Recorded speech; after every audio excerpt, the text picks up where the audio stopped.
接遇マナー1。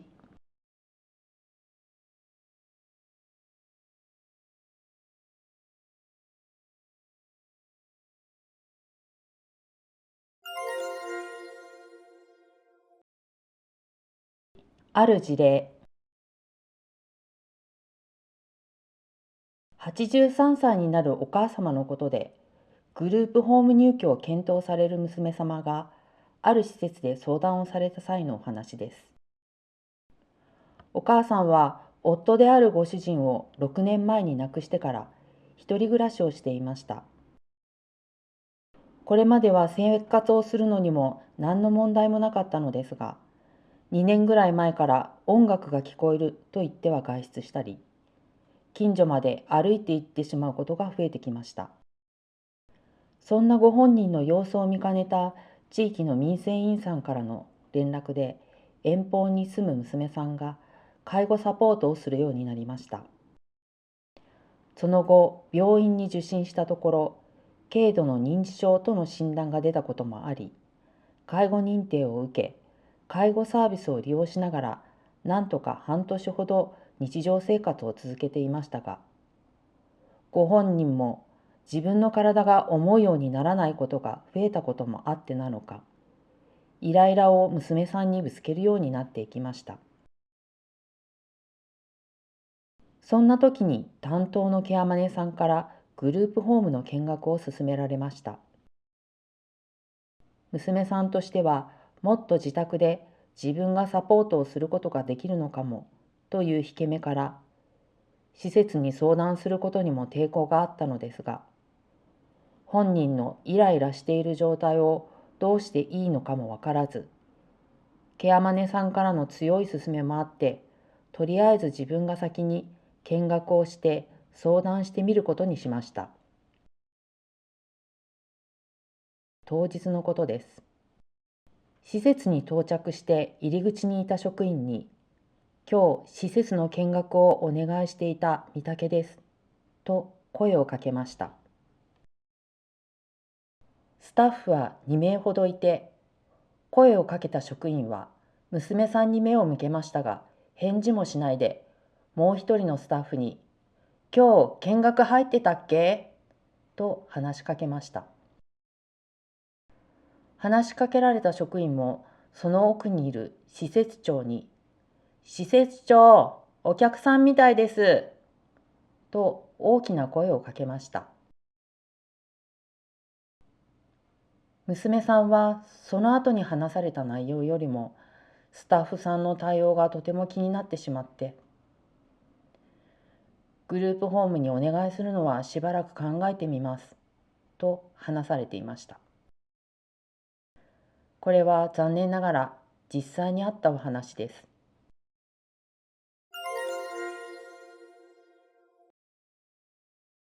支援者としてのマナーとは。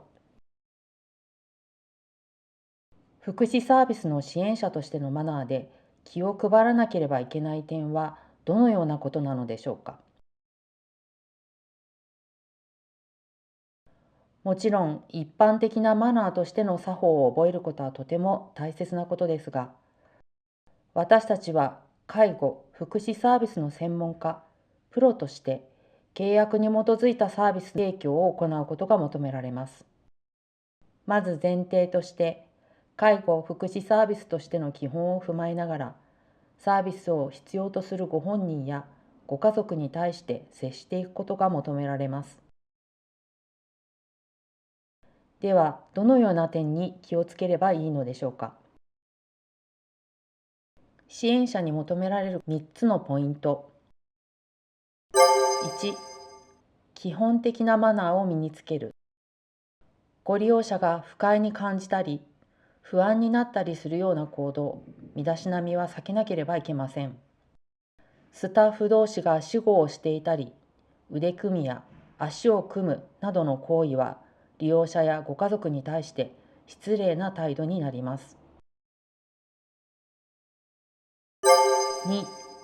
専門性の高い知識と質の高い支援、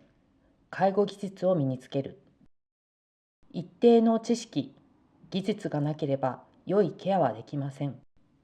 まずは基本的知識を習得できるような専門書を確認し、その内容を繰り返しケアの中で行うことができるようにトレーニングすることから始めましょう。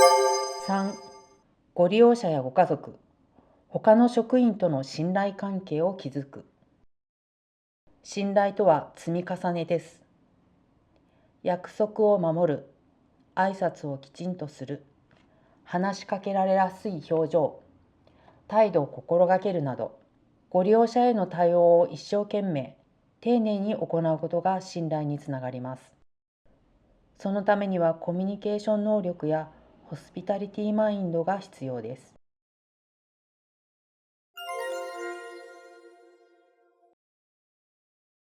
3、接客と接遇の違い。福祉・介護事業所のマナー研修というと、接遇マナー研修と言われています。よく似た言葉に接客と接遇があります。この2つはとてもよく似た言葉ですが、大きな違いがあることを知っていますか？まず接客ですが、お客様と接するイコールお客様に対応することです。お客様が不快な気持ちにならないよう、最低限のマナーを持って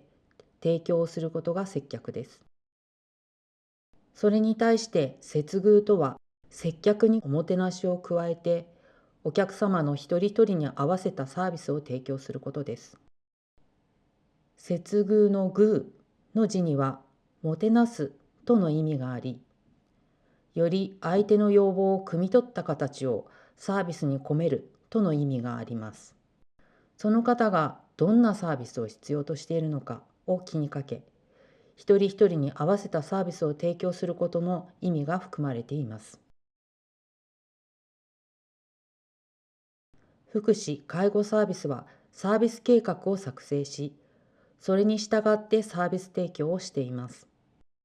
そのサービス計画は、その方のご要望やお体の状態に合わせて個別に作成されているものです。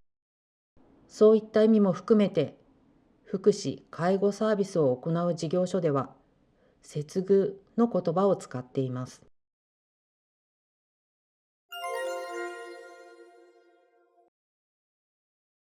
4、支援者の心構え。それでは、基本姿勢としての心構えをどのように持てばいいかについて確認していきましょう。笑顔で挨拶をしましょう。挨拶する効果は4つあると言われています。1、相手が心を開きやすくなる。2、承認欲求が満たされる。3、声をかけられやすくなる。4、その場にいる居心地が改善される。加えて笑顔が加われば、相談者の不安を軽減し、オープンに相談ができる環境を作ることができます。言葉遣いに気をつけましょう。ご利用者、ご家族への言葉遣いは基本的にです、ますの丁寧語を使うようにしましょう。施設での生活が長いご利用者との間で、砕けた表現や友達に話すような言葉遣いを耳にすることがよくありますが、ご利用者の方は皆さん年上の方です。砕けた表現や友達に話すような言葉遣いを続けていると、介護・福祉サービスの専門家、プロとしての支援を行っているという意識が希薄になってしまいます。対人援助を行うものは、援助の一つの手段としてのコミュニケーションであることが必要です。介護を必要とする多くの高齢者や障害のある人は、何かしらのコミュニケーションのしづらさを持っていたり、自分からのアプローチが難しい方もいらっしゃいます。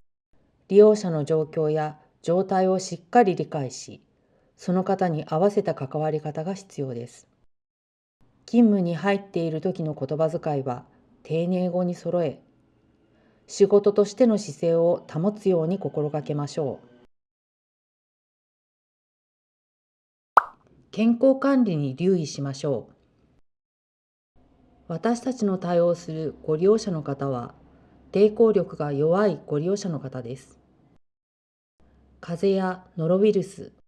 インフルエンザやコロナウイルスなどの感染症を事業所の中に持ち込むことがないよう、健康には十分に注意をしましょう。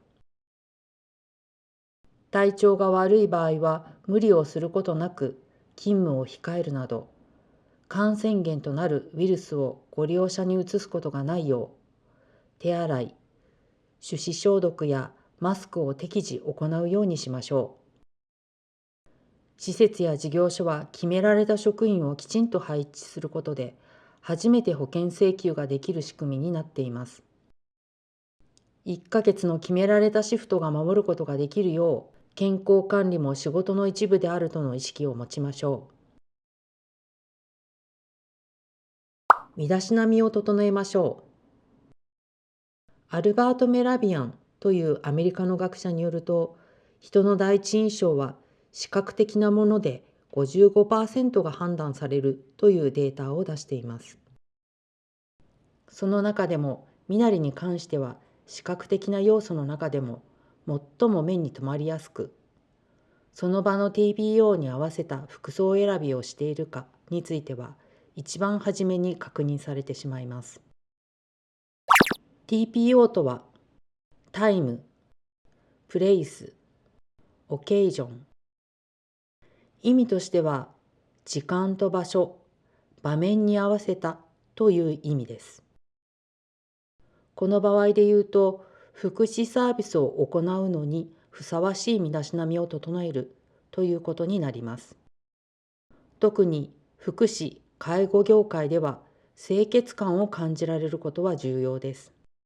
身だしなみのチェックリストを活用し、必ず勤務に入る前に確認をするようにしましょう。相手に合わせたコミュニケーションを工夫しましょう。先ほどのある事例の場合を考えてみましょう。相談に来た娘さんに合わせたコミュニケーションとはどのようなものですか？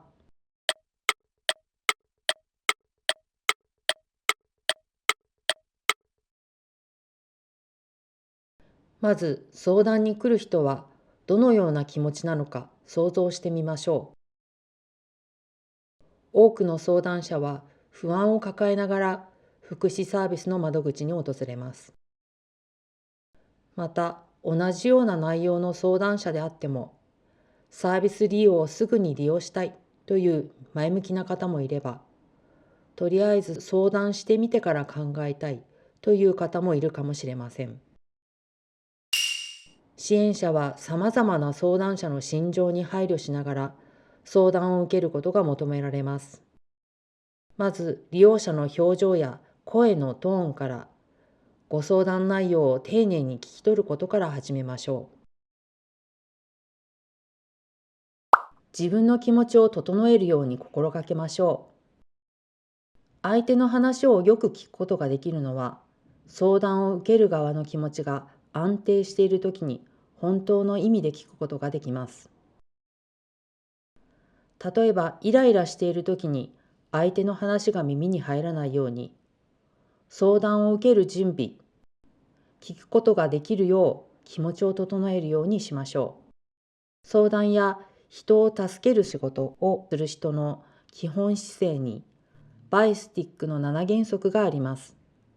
確認してみましょう。個別化。相談者や抱えるお悩みや課題は先入観なく個別の問題として関わるべきで、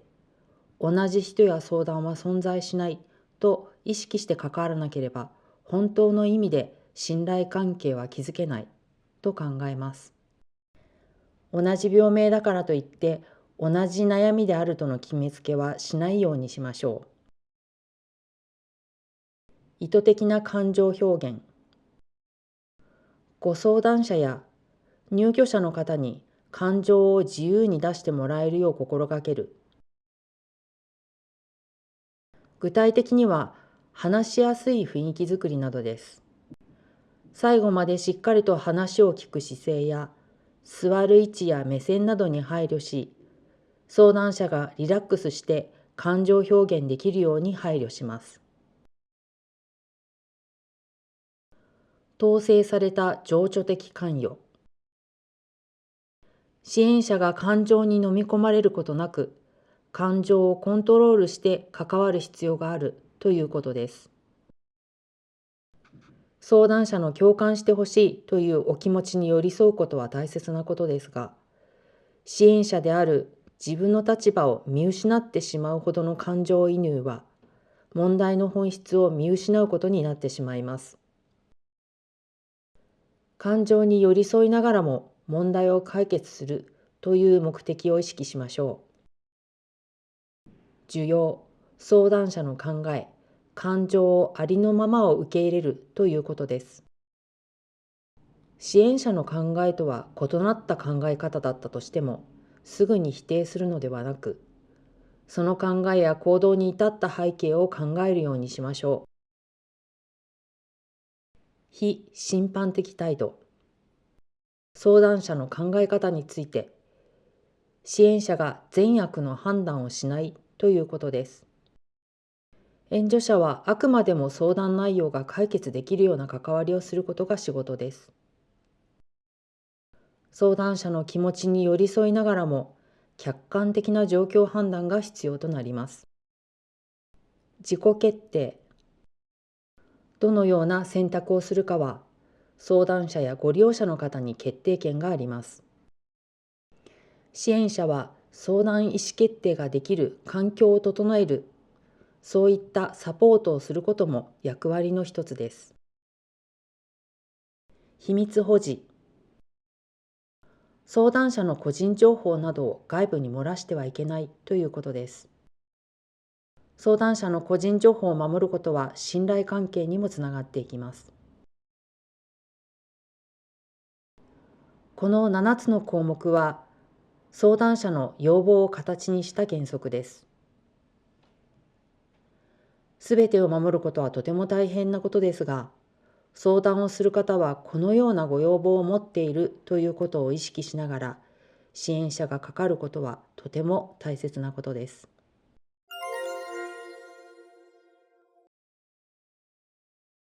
まとめ。今回の研修は、接遇マナーとマナーを整える前の基本姿勢について確認してきました。接遇マナーとは、単に身なりを整えるだけでなく、支援者の心構え、基本姿勢を確認することからスタートしています。支援者の基本姿勢は、相談や支援を希望する人が、ここで相談できてよかったと思えるような接遇を目指すことです。相談者が安心して話すことができるような準備を整えるようにしましょう。